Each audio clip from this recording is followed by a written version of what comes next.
ሰላም ጤና ይስጥልኝ። ከኦሮሚያ ሚዲያ ኔትወርክ የቀጥታ ስርጭት አጫጭር ዜናዎችን እናሰማለን። ከዜናው ጋር ደጀኔ ጉተማ ነኝ። መቀመጫውን አሜሪካን ሀገር ያደረገው ፎሬን ፖሊሲ መጋዚን አትሌት ፈይሳ ሌሊሳን በዓለም ላይ ጫና ካሳደሩ 100 ሰዎች መካከል አንዱ አድርጎ መረጠ። የአትሌት ፈይሳ ሌሊሳ አሰልጣኝ ደግሞ በኮማንድ ፖስት ታፈነ። መጽሔቱ አትሌት ፈይሳ ሌሊሳን ጠንካራ ፈታኞች ከተባሉ ሰዎች መካከል አንዱ ሆኖ አግኝቶታል። አትሌት ፈይሳ ሌሊሳ ህዝባዊ ወያኔ ሓርነት ትግራይ በኦሮሞ ህዝብ ላይ በመፈጸም ላይ የሚገኘውን የዘር ማጥፋት ዘመቻ በሪዮ ኦሎምፒክ ላይ ለዓለም ህዝብ ያሳወቀ ጀግና መሆኑ ይታወቃል። አትሌት ፈይሳ ሌሊሳ በቅርቡ በአውሮፓ ፓርላማ ፊት ቀርቦ የትግራይ ህዝብ ነፃነት ግንባር በህዝቦች ላይ እየፈጸመ ያለውን ጭፍጨፋ ማጋለጡም አይዘነጋም። በተጨማሪም የአሜሪካን ሴኔተሮች ከአትሌት ፈይሳ ሌሊሳ ጋር በመሆን የትግራይ ህዝብ ነፃነት ግንባርን የሰብአዊ መብት ጥሰት ማጋለጣቸውም ይታወሳል። አትሌት ፈይሳ ሌሊሳ በዓለም አስተሳሰብ ላይ ጫና ካደረጉ 100 ሰዎች መካከል አንዱ ሆኖ ሲመረጥ፣ አሰልጣኙ ደግሞ ገመዳ ደደፎ ትምህርት ቤት እያለ ከኮተቤ ኮሌጅ በኮማንድ ፖስት ታስረዋል። የወያኔው ኮማንድ ፖስት አትሌት ፈይሳን አሰልጣኝ አፍኖ በማዕከላዊ ያሰረው በሪዮ ኦሎምፒክ ወቅት አትሌት ፈይሳ ታክሲና ሆቴል እንዲይዝ ረድቶታል በሚል ውንጀላ መሆኑም ታውቋል። በምስራቅ ሸዋ ዞን ቦሴት ወረዳ አህመድ አጂ አሊ የሚባል የኦሮሞ ወጣት በእስር ቤት በህዝባዊ ወያኔ ሓርነት ትግራይ የጸጥታ ኃይሎች መገደሉ ከፍተኛ ቁጣ መፍጠሩ ተሰማ። ወጣቱ በአጋዚ ወታደሮች የታፈነው ከ2 ወራት በፊት ነበር።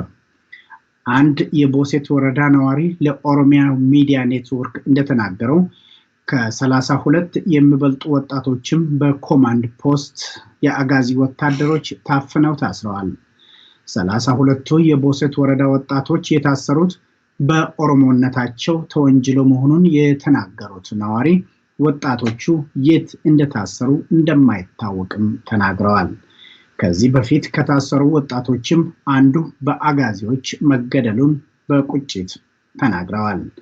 መሀል ኦሮሚያ ቦሴት ወረዳ ከኮማንድ ፖስቱ የአጋዚ ወታደሮች ጋር በጣም ከተፋጠጡ አካባቢዎች አንዱ መሆኑም ይታወቃል። ቦሴት አንዳንድ የቦሴት ወረዳ ቄሮ የኦሮሞ ወጣቶች ሲናገሩ ትጥቅ ባህላቸው ያደረጉትን የቦሴት አካባቢ ነዋሪዎች ትጥቃቸውን ሊያስፈታ በመጣው ጠላት ላይ አፈሙዝ እንዲያዞሩ አሳስበዋል። በተመሳሳይ ሁኔታ ምስራቅ ሐረርጌ ዞን ሚደጋ ወረዳ ውስጥ ከሚገኙ ቀበሌዎች በትንሹ ከ67 የሚበልጡ ሰዎች በአጋዚ ወታደሮች ታፍነው መታሰራቸውን ከሚደጋ ወረዳ የደረሰን መረጃ አመልክቷል። ከታሳሪዎቹ መካከል አብዛኞቹ ባለሀብቶች፣ ወጣቶች፣ ሰራተኞች፣ መምህራንና አዛውንቶች ናቸው ተብለዋል። በተያያዘ ዜና በምስራቅ ኦሮሚያ ድሬዳዋ ውስጥ በተቃዋሚነታቸው ከሚታወቁ ከገንደ ገራዳ ወይም ገንደ ገመቺስ እና ከብላል ሳቢያን አካባቢዎች በርካታ ወጣቶች መታፈናቸው ታውቋል። ወጣቶቹ የታሰሩት ህዝባዊን አብዮት ቀስቅሳቸዋል በሚል ውንጀላ ነው ተብለዋል። የህዝባዊ ወያኔ ሓርነት ትግራይ ኮማንድ ፖስት አመቱን በሙሉ የደከምንበትን ሰብል ወይም ምርት እንዳንሰበስብ እንቅፋት ሆኖብናል ሲሉ የምዕራብ አርሲ ዞን የአርሲ ነገሌ ወረዳ ነዋሪዎች አማረሩ። የትግራይ ህዝብ ነፃነት ግንባር የኮማንድ ፖስት ነዋሪዎች ምርታቸውን እንዳይሰበስቡ እያደረገ ያለው የአርሲ ነገሌ ነዋሪዎች በህዝባዊ እምቢተኝነት ወቅት ከፍተኛ ተቃውሞ አሰምቷል በማለት ነው። በወቅቱ ከ103 የሚበልጡ ነዋሪዎች በአንድ ቀን በአጋዚዎች መገደላቸውም አይዘነጋም። በአጋዚዎች የተገደሉ ዜጎች አስከሬን እስካሁን ድረስ በየቦታው ተበታትኖ እንደምታይ የዓይን እማኞች ይናገራሉ። በሸዋሮቢት እስር ቤት የሚገኙ እስረኞች ሰውነታቸው በድብደባ ተተልትሏል፣ ስጋቸው በሰንሰለት ተቦጫጭቋል ሲሉ የታሳሪዎቹ ጠበቃና አንድ ልጃቸው የታሰሩባቸው እናት ገለጹ። የታሳሪዎቹ ጠበቃ አቶ ሰይድ አብደላና የታሳሪው ወጣት እናት ለቪኦኤ እንደተናገሩት ታሳሪዎቹ በሸዋሮቢት እስር ቤት በኤሌክትሪክ ሾክ ተደርጓል፣ በካቴና ታስረው ስጋቸው ተቦጫጭቋል። እስረኞችን ማነጋገር አይፈቀድልንም፣ ከውጭ ብቻ ነው የምንተያየው ያሉት እናት ልጃቸው ተዘግዝቆ መደብደቡንና ሰውነቱ መተልተሉን ገልጸዋል።